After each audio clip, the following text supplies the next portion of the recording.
Welcome back, students. In a previous class, we have seen the transmission line equations and we have also seen the solution of the transmission line equations. We have also seen in a previous class the two very important parameter of the transmission line. One is called the propagation constant and second one is the wave velocity.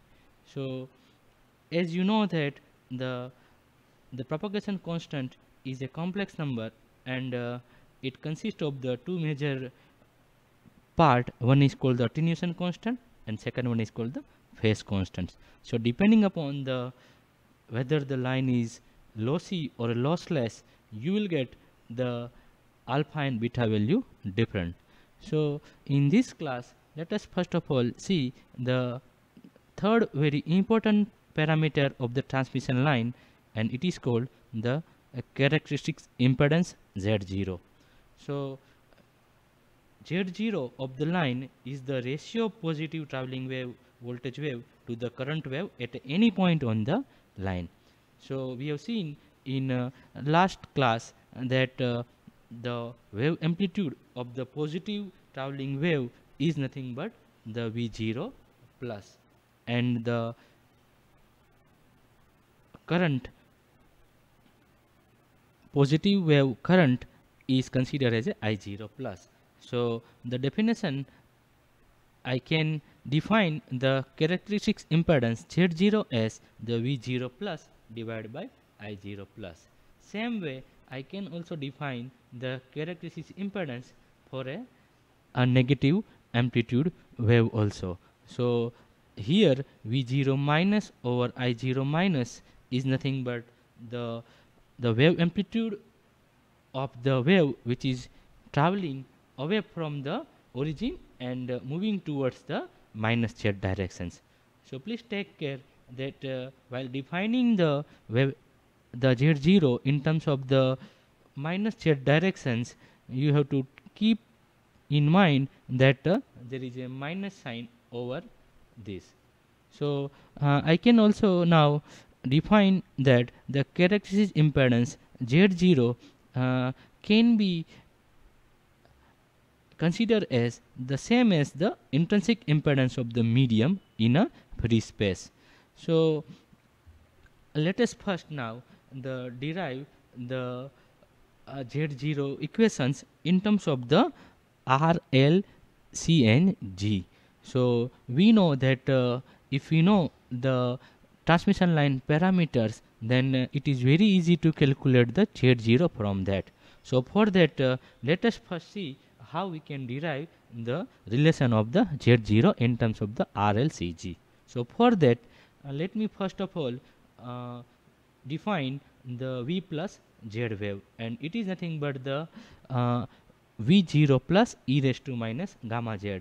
So this equation is from our previous class. We have seen that the wave which is moving in a positive z direction can be expressed as a V plus Z, and same way the current which is flowing in a positive z direction can be expressed as I0 plus e raised to minus gamma Z. So with these two voltage and the current, now we will try to derive the Z0 relations. So we have also derived that the in terms of the differential form, the phasor form of the voltage Vs can be expressed as minus dVs by dz is equal to R plus j omega L into Is, where Is is nothing but the phasor form of the current which is present in a transmission line at any point on the line. So now for deriving the relations, now let me take the differentiation with respect to the z of these equations. So if I will take the differentiations, I am getting the next equations as minus dv plus z by dz is equal to R plus j omega L I plus z. So it is nothing but a simple differentiation with respect to the z. So now let me put the V plus Z value over here that I have already defined then you can see now I have a next equations, and if you will now even I have also put the I plus z relations over here, and you can see now we have the d by dz v0 plus e raised to minus gamma z, that is equal to r plus j omega l I0 plus e raised to minus gamma z. So let me once again differentiate this relation, then because here the differentiation is with respect to the z, then we will get the gamma over here. So gamma v0 plus e raised to minus gamma z, that is equal to r plus j omega l I0 plus e raised to minus gamma z. So let me now once again rearrange these equations so that I will get the z0 relation. So v0 I put it I0 plus over denominator, so I am getting r plus j omega l e raised to minus gamma z over gamma into e raised to minus gamma z. So let it me cancel. So if you will cancel the e raised to minus gamma z, finally we will get the v0 plus over I0 plus, that is equal to r plus j omega l over gamma, and gamma is nothing but the propagation constant. So finally we have the z0, which is nothing but equal to v0 plus over I0 plus, or equal to minus v0 minus over I0 minus, and finally after deriving the relations we got it is also nothing but the ratio of r plus j omega l divided by gamma. Same way, if you will use this negative wave amplitudes, then we will also get the relation like gamma over g omega c. So if I will simplify these two ratio, then I will get the z0 is equal to square root of r plus j omega l over g plus j omega c. So finally now we have the relation of the characteristic impedance in terms of the r, l, g and c, and you can also see here the z0 is also a complex number which consists of some real part r0, and it also consists of the reactive parts x0. So depending upon the transmission line and the load, we may have either the real impedance or you may have a complex impedance. So we will see that when we will see the problems.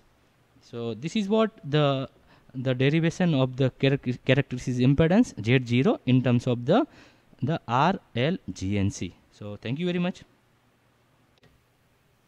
Let us see now the types of the transmission line.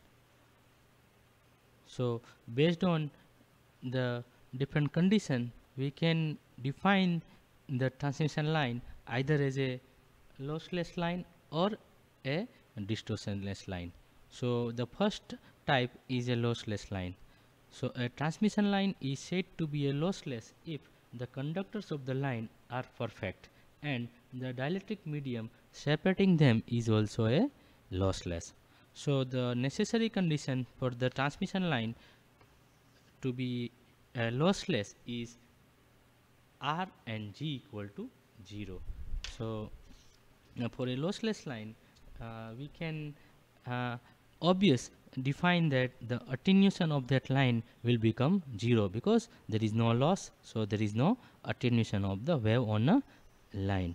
So now let us find out the parameters, another parameter of the lossless line case, the propagation constant gamma. So as we have defined, the gamma is nothing but the alpha plus j beta.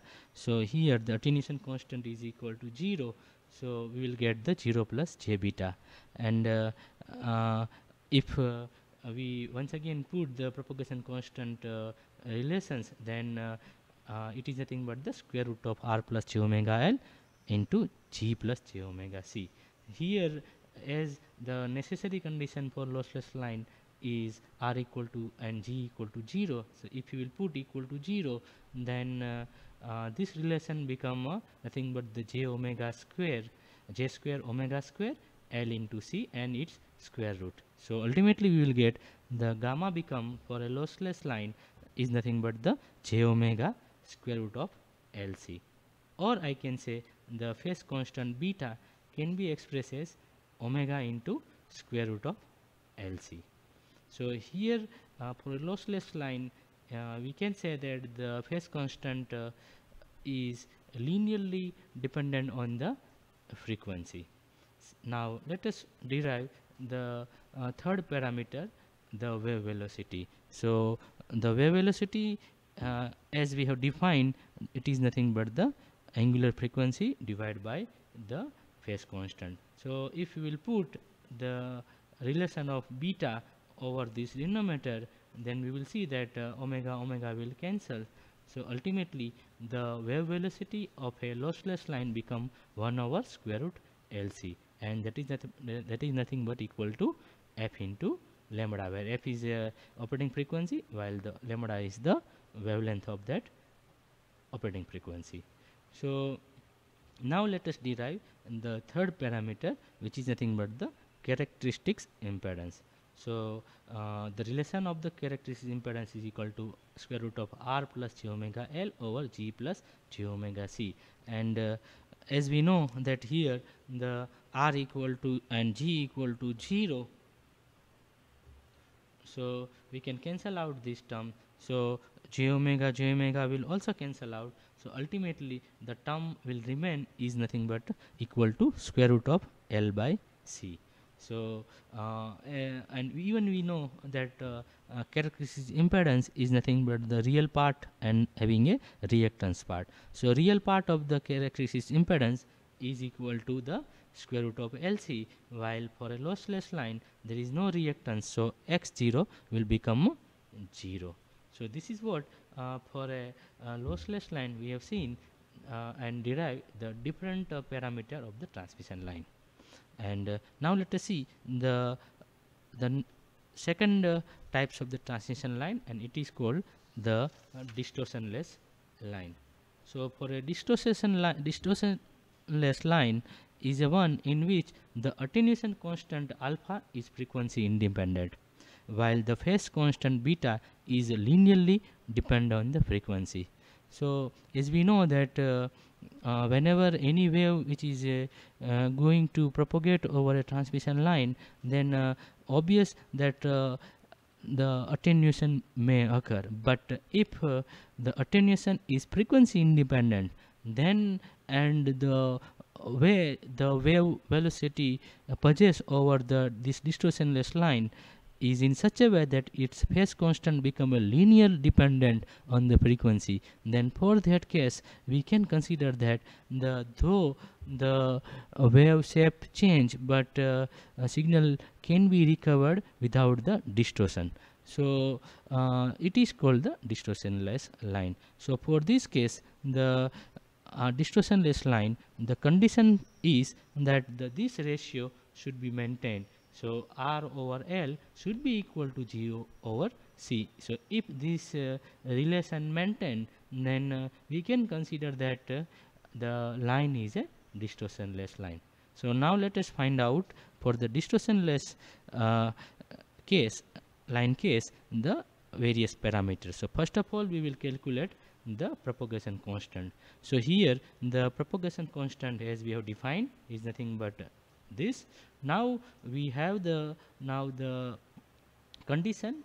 So let us use this condition. So first of all I have come out this R and G. So here you can see that R and G is outside the these two brackets, and this term will become now 1 plus j omega L over R and 1 plus j omega C over G. But we now have the relation that this C by G is nothing but equal to L by R, or I can say that R by L is nothing but the G by C. So I have used this relation. So I am getting here the next relations, which is nothing but the square root of the under square root of the R into G, 1 plus j omega C over G into 1 plus j omega C over G. So here you can see that now these two terms are same, so it will become the square, and because there is a square root, it will become the only single term. So finally we will get the propagation constant gamma is nothing but square root of Rg 1 plus j omega C over G. And if we will now once again use our alpha plus j beta relations, then gamma will become equal to alpha plus j beta is equal to square root of rg 1 plus j omega c by g. So now let us from these relations try to find out the alpha and beta. So from these relations we can say that the alpha plus j beta, which is nothing but equal to gamma, is nothing but the square root of rg 1 plus j omega c over g. So directly here the real part is nothing but the square root of r into g. So we can write the alpha is nothing but the square root of r into g. While for a beta case, let us put these relations here. So j omega c over g into we have a square root of r into g. So what we have did, what I did is that j omega and then these relations g over c I put equal to nothing but the r over l. So I put it r over l. So we are getting now the everything in terms of the r, l and g, but our objective is to eliminate somehow this even g and r term also. So for obtaining the without the r and g equations, once again I have used the relation that r is nothing but equal to from our relations we have a r equal by l equal to g by c. So we can consider the r is nothing but equal to l into g divided by c. So I use these relations over here, and you can see the now the j omega, then there is a l, and then because of the r I put it g l by c.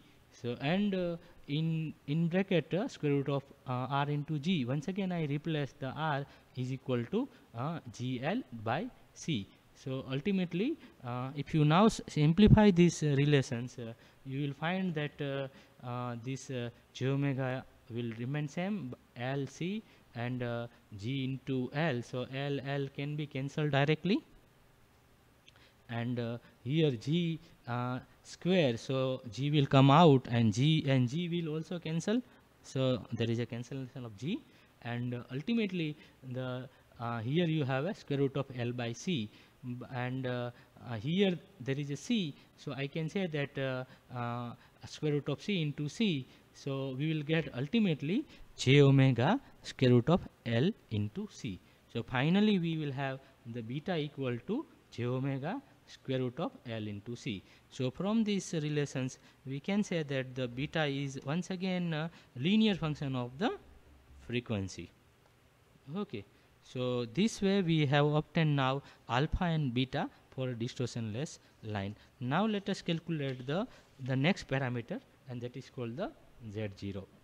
So for calculating the z0, as we know, the relation is nothing but square root of r plus j omega l over g plus j omega c, and let me come out r and g outside, then relation become the equal to square root of r by g over 1 plus j omega l by r and 1 plus j omega c by g.